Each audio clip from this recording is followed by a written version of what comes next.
Class 8-এর 2024 সালে third summative evaluation পরীক্ষার জন্য তোমরা ইংরেজি বিষয়ের প্রস্তুতি নেওয়ার জন্য অনেকে রায়মার্টিনের প্রশ্নবিচিত্রা 2024 ক্লাস 8 এই বইটাকে ধরে মডেল কোশ্চেন পেপার ধরে ইংরেজির প্রস্তুতি নিচ্ছ। তো তোমাদের সাহায্য করার জন্য এই ভিডিও আমরা থার্ড সামেটিভের যে ইংরেজি পেজগুলো আছে, মডেল পেজগুলো আছে, আমরা সেইগুলো আলোচনা করব। আমরা আজকে আলোচনা করব মডেল কোশ্চেন পেপার 13 সিহাস আরজি হাই স্কুল, এটা রয়েছে পেজ নাম্বার 107।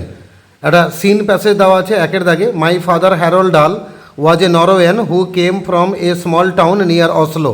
আমার বাবা হ্যারল্ড ডাল তিনি নরওয়ের লোক ছিলেন, যিনি একটা অসলোর কাছাকাছি ছোট্ট শহর যার নাম হচ্ছে কল্ড সার্পসবর্গ, এই শহর থেকে তিনি উঠে এসেছিলেন। প্যাসেজটা আর পড়ছি না, তোমাদের সকলের পড়া আছে, আমি সরাসরি প্রশ্ন উত্তর আলোচনা করছি। প্রথমে এ দাগে ট্রু ফলস আছে, টিএফ লিখতে হবে, সঙ্গে সাপোর্টিং স্টেটমেন্ট দিতে হবে। হ্যারল্ড ওয়াজ এন ইন্ডিয়ান, এই হ্যারল্ড লোকটা ভারতীয় লোক ছিলেন, কথাটা ফলস।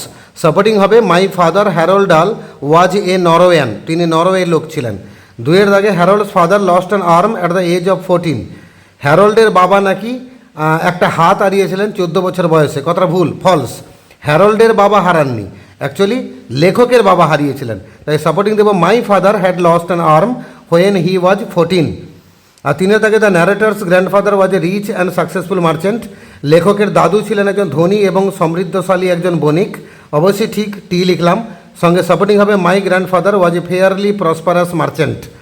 আর চারের দাগে as a ship broker Harold was very successful, অবশ্যই ঠিক, ট্রু লিখলাম, সাপোর্টিং হবে had become a successful ship broker. B দাগে অ্যান্সার দ্য ফলোয়িং কোশ্চেন্স, একের দাগে আছে হু ওয়াজ হ্যারল্ড ডাল, হ্যারল্ড ডাল কে ছিলেন, উত্তরে আমরা লিখব Harold Dahl a Norwegian was a successful ship broker, Harold Dahl একজন নরওয়ের লোক, তিনি ছিলেন সফল একজন শিপ ব্রোকার। আর দুয়ে দাগে হোয়ার ডিড হি লিভ, তিনি কোথায় বাস করতেন, আমরা লিখব he lived in a small town near Oslo called Sarpsborg. তিনের দাগে হুম ডিড হি ম্যারি, তিনি কাকে বিয়ে করেছিলেন, আমরা লিখব হি ম্যারিড ম্যাকডালেন হেসেলবার্গ, তিনি বিয়ে করেছিলেন ম্যাকডালেন হেসেলবার্গকে। চারের দাগে আছে when did he meet his wife, তিনি তার স্ত্রীর সঙ্গে সাক্ষাৎ করেছিলেন কবে, মানে কবে দেখা হয়েছিল, আমরা লিখব he met his wife during the summer of 1911, তিনি তার স্ত্রীর সঙ্গে প্রথম দেখা করেছিলেন 1911 সালের গরমকালে। পাঁচের দাগে what does a ship broker do, ship broker কী কাজ করে, না a ship broker is a person who supplies the ship with everything it needs when it comes into port, fuel, food, ropes, paint, soap, towels, hammers and nails and thousands of other little items। তাহলে এ ship broker is a person থেকে little items পর্যন্ত, এ ship broker is a person থেকে items অব্দি লিখে দেবে, এটা পাঁচের দাগের উত্তর হলো। তারপর সি দাগে the above text is an autobiography বলবো, এই টেক্সট হচ্ছে আত্মজীবনী, কারণ লেখক তার নিজের জীবনে কাহিনী শোনাচ্ছেন। দুইয়ের দাগটা পোয়েম দিয়েছে, পোয়েমটা আর পড়ছি না, ওই সামার ফ্রেন্ড থেকে নেওয়া, মেরি ল্যাম্বের লেখা। তো এখানে সরাসরি প্রশ্নোত্তর বলছি। প্রথমে এমসিকিউ কিছু আছে, একের দাগে the swallow comes to the poet in summer, আর the swallow lives in chimney, in winter the weather is cold, the swallow has been described here as a guest. তারপর দুখানা ট্রু ফলস আছে, in winter the sparrow clings close to the man, শীতকালে চড়ুই পাখি মানুষের কাছাকাছি চলে আসে, অবশ্যই ট্রু, টি লিখলাম।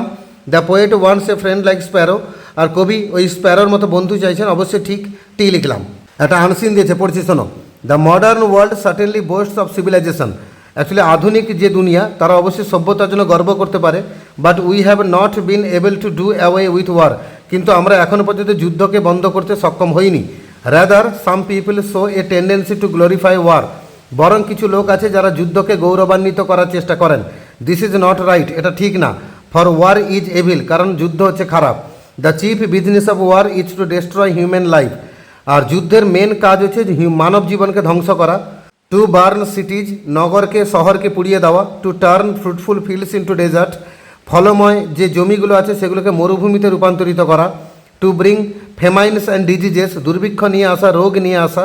And to increase the number of widows, orphans and wounded people, বিধবা, অনাথ এবং আহত লোকের সংখ্যা বৃদ্ধি করা, এগুলো হচ্ছে যুদ্ধের কাজ। আর দিজ অনারেবল ডিডস, আছে এগুলো কি সম্মানজনক কাজ, ইফ নট, যদি না হয় তাহলে then we must try to resist them, তাহলে আমাদের অবশ্যই চেষ্টা করা উচিত এগুলোকে আটকানোর।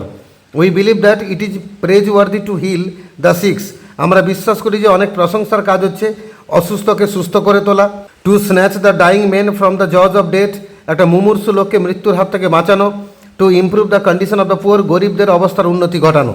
We respect those people who have risked and even let down their lives for the betterment of our human society, আমরা সেই সমস্ত লোকের শ্রদ্ধা সম্মান করি যারা জীবনে ঝুঁকি নিয়েছেন, এমনকি নিজেদের জীবনকে বিসর্জন দিয়েছেন মানব সমাজের কল্যাণের জন্য। Great thinkers, scientist, poet and social workers, মহান চিন্তাকারী ব্যক্তিরা, বিজ্ঞানীরা, কবিরা এবং সমাজসেবীরা have been tirelessly fighting against poverty. তারা নিরলস পরিশ্রম করে যাচ্ছেন, সংগ্রাম চালিয়ে যাচ্ছেন দারিদ্র্যের বিরুদ্ধে, ডিজিজেস অ্যান্ড সোশ্যাল ইনইকুয়ালিটিজ, রোগের বিরুদ্ধে এবং সামাজিক অসাম্যের বিরুদ্ধে, অল ওভার দ্য ওয়ার্ল্ড, গোটা দুনিয়া জুড়ে। War is an instrument in the hands of a cruel and power loving people. আসলে যুদ্ধ হচ্ছে ওই নিষ্ঠুর এবং ক্ষমতালোভী মানুষদের কাছে একটা হাতিয়ার। So we don't want war, আমরা যুদ্ধ চাই না। উই ওয়ান্ট লাস্টিং পিস, আমরা চাই একটা দীর্ঘস্থায়ী শান্তি। খুব সুন্দর আনসিন প্যাসেজ দেওয়া ছিল। তো আমরা প্রথমে কমপ্লিট দ্য সেন্টেন্সেস কিছু আছে। We respect some people because, আমরা কিছু লোককে শ্রদ্ধা সম্মান করি। কারণ কি না, they have led down lives for human society, কারণ তারা তাদের জীবনটাকে বিসর্জন দিয়েছেন মানব সমাজের জন্য। ওয়ার ইজ এভিল বিকজ, আর ওয়ার মানে যুদ্ধ হচ্ছে খারাপ। এর কারণ কি না, যুদ্ধের প্রধান উদ্দেশ্য হচ্ছে ওই ধ্বংস নিয়ে আসা, জমিকে মরুভূমিতে রূপান্তরিত করা, আর তার সঙ্গে তোমার বিধবা, অনাথ এবং আহত লোকের সংখ্যা বৃদ্ধি করা। আমাদের একটা বইতে পরিষ্কার লাইন দেওয়া আছে, সেই লাইনটা আমরা খুঁজে নেব। দ্য চিফ বিজনেস থেকে উন্ডেড পিপল পর্যন্ত তুলতে হবে। কোথায় আছে লাইনটা খুঁজে দিচ্ছি। The chief business of war is to destroy human life, to burn cities, to turn fruitful fields into deserts, to bring famines and diseases, and to increase the number of widows, orphans and wounded people.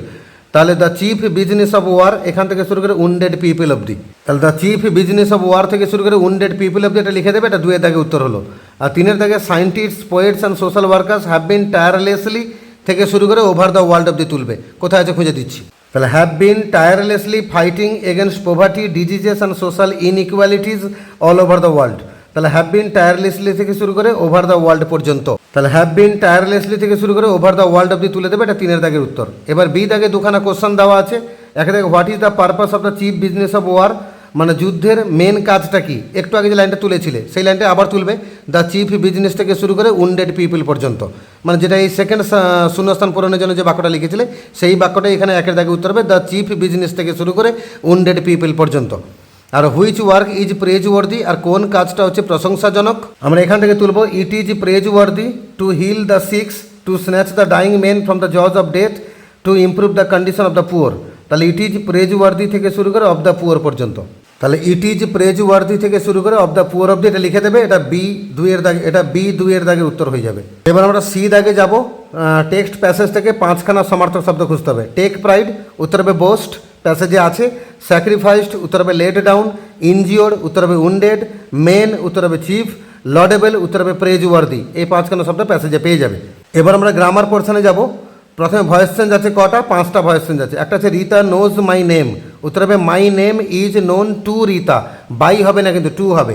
2 এর দাগে he put the apple on his head, উত্তর হবে the apple was put on his, এটা আমি bed লিখে দিচ্ছি, এটা head হবে, on his head by him.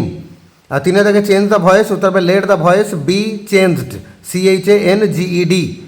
আর 4 এর দাগে the fisherman are catching fish, উত্তর হবে fish is being caught by the fisherman. আর 5 এর দাগে did you see the tiger, উত্তর হবে was the tiger seen by you, question mark.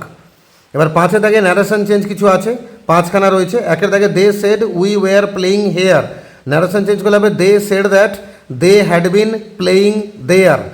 2 এর দাগে the teacher said to the student obey your parents, তাহলে উত্তর হবে the teacher order the student to obey his parents. 3 এর দাগে the teacher said honesty is the best policy, এটা চিরন্তন সত্য, টেন্স পাল্টাবে না। তাহলে উত্তর হবে the teacher said that honesty is the best policy, খালি দ্যাটটা যোগ করে দিলে উত্তর হয়ে যাবে। আর 4 এর দাগে he said to her do you help the poor, তাহলে উত্তর হবে he asked her if she helped the poor. আর 5 এর দাগে father said to me what are you doing, father asked me what I was doing. তারপর 6 এর দাগে do as directed, মানে ব্র্যাকেটে বলা আছে কি করতে হবে। 1 এর দাগে ম্যান ইজ মর্টাল, এটাকে নেগেটিভ করতে বলেছে, আমরা উত্তর লিখব ম্যান ইজ নট ইমমর্টাল, মানে মানুষ হয় মরণশীল, উত্তরে লিখলাম মানুষ অমর নয়। 2 এর দাগে I saw the boy he was blind, তাহলে উত্তর হবে আই স দ্য ব্লাইন্ড বয়, কারণ সিম্পল সেন্টেন্স করতে দেওয়া ছিল। আর 3 এর দাগে আই ড্যাশ ফর 3 আওয়ার্স, মানে 3 ঘন্টা ধরে, 3 ঘন্টা ধরে বলে দিয়েছি, মানে প্রেজেন্ট পারফেক্ট কন্টিনিউয়াস টেন্স। তাই আমরা শূন্যস্থানে লিখবো হ্যাভ বিন প্লেয়িং এখানে, তাহলে পুরো বাক্যটা হবে I have been playing for 3 hours. 4 এর দাগে he is a very powerful king এটা কমপ্লেক্স করতে বলেছে। তাহলে উত্তর হবে he is a king who is very powerful. আর 5 দাগে they went to Agra their desire was to see the Taj Mahal, এটাকে ইনফিনিটিভ দিয়ে জয়েনিং করতে বলেছে, আমরা লিখবো they went to Agra to see the Taj Mahal.